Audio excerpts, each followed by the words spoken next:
Hey guys, just got back from the mother-in-law's, and the FJ is making a really kind of a whining noise. It's been doing it the whole ride there. It happens every time. I don't know if it's a gravel road when we're leaving or what it is. You can't hear it out here in the engine bay though.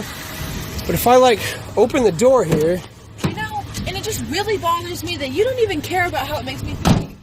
See, you hear it, but then it's not outside. She said that my feelings matter too, and I have no clue where this is going from. If you guys have any advice, just give me a shout. Thank you.